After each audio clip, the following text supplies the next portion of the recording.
જામનગરના ઠાસા સેવા સહકારી મંડળી લિમિટેડની 65મી વાસા સભા મળી ₹19 લાખના નફા સાથે 15% ડિવિડન્ડ જાહેર કરતા સભાસદોમાં હર્ષની લાગણી। ઠાસા સેવા સહકારી મંડળી લિમિટેડની 65મી વાર્ષિક સાધારણ સભા મંડળીના પ્રમુખ મોહનભાઈ ફુરજીભાઈ ઇસામલિયાના અધ્યક્ષસ્થાને મળી હતી। મંડળી સભાસદોની વિશાળ હાજરીમાં મંત્રી ભૂપતભાઈ માવલિયાએ હિસાબો રજૂ કરતા મંડળીનું શેર ભંડોળ ₹57,76,820 લાખ છે, જ્યારે મંડળીનું રિઝર્વ ફંડ ₹54,18,661 લાખ છે। અન્ય ફંડો ₹44,61,177 લાખ છે અને શેરોમાં રોકાણો ₹50,047 છે। મંડળીનું એનપીએ શૂન્ય છે। મંડળી પોતાની આધુનિક ઓફિસ ધરાવે છે। મંડળીના પ્રમુખશ્રીએ 15% ડિવિડન્ડ તથા સભાસદનું આકસ્મિક કે કુદરતી અવસાન થાય તો મંડળીના ભંડોળમાંથી ₹15,000ની જાહેરાત કરતા કમિટી તથા સભાસદોએ હર્ષથી વધાવી કામગીરીને બિરદાવી હતી। મંડળીના ધિરાણ વસૂલાતની કામગીરીમાં મંત્રી સાથે કમિટીના સહયોગથી 100% વસૂલાત થયેલ છે। આ તકે આજની આ વાસા સભામાં અમરેલી જિલ્લાના મધ્યસ્થ બેંકના સિનિયર ઓફિસર રાજુભાઈ રીજીયાએ સાયબર ફ્રોડ તેમજ અટલ પેન્શન યોજના વિશે વિગતવાર માહિતી આપી હતી, તેમજ મેનેજર ભરતભાઈ ઘરાણીયાએ બેંકના લોકર થાપણ તેમજ ગોલ્ડ લોન બેંક તથા મંડળીમાં વારસદારોની ચકાસણી કરાવવી વગેરે માહિતી આપી હતી। અમરેલી જિલ્લાના મધ્યસ્થ બેંકના સુપરવાઇઝરો રાજુભાઈ માવલિયાએ ખેતી જાળવી કેટલી તેમજ બેંકની વિવિધ મધ્યત મુદ્દતના ધિરાણ વિશે માહિતી આપી હતી।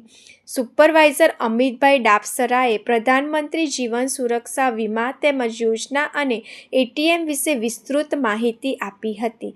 પત્રકાર નટવરલાલ ભાટિયાએ પણ ખેડૂતોને ગ્રામ સેવક હસ્તક મળતા વિવિધ લાભોની જાણકારી આપી હતી। તેમજ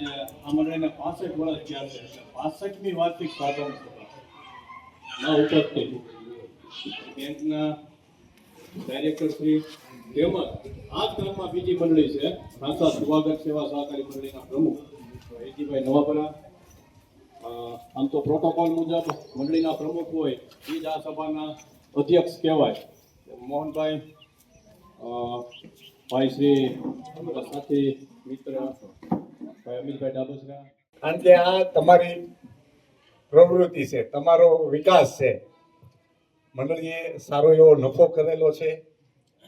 બેંકની તો ઘણી બધી વાત આપણે આવતી ગઈ સાધારણ સભામાં વાત વિસ્તૃત કરેલી હતી।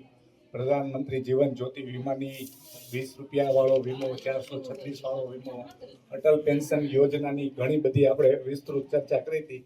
સંક્ષિપ્તમાં તો આપણે ઘણી ચર્ચા આપ સૌ જાણો જ છો બેંક વિશે, પણ સમયના અભાવને ધ્યાને રાખી આપણે બધાને સાંભળવા છે ત્યારે સરસ વાત કરી। પહેલા લિમિટ હતી નોટબંધી પહેલા, કોવિડ પહેલા એક ખાતામાં ફિક્સ ડિપોઝિટ પરનું વ્યાજ આવે તો 10,000 સુધી ટીડીએસ નહોતો કપાતો।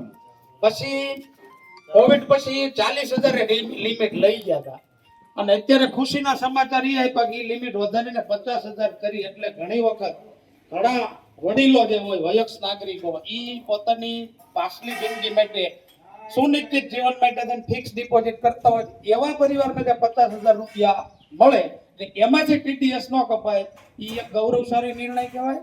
બીજી વાત, અમરેલી જિલ્લા મધ્યસ્થ બેંક સાથે નાણાં નિયમન કરતી આ સંસ્થા સાથે કનેક્ટેડ આ મંડળીની વાર્ષિક 65મી સાધારણ સભામાં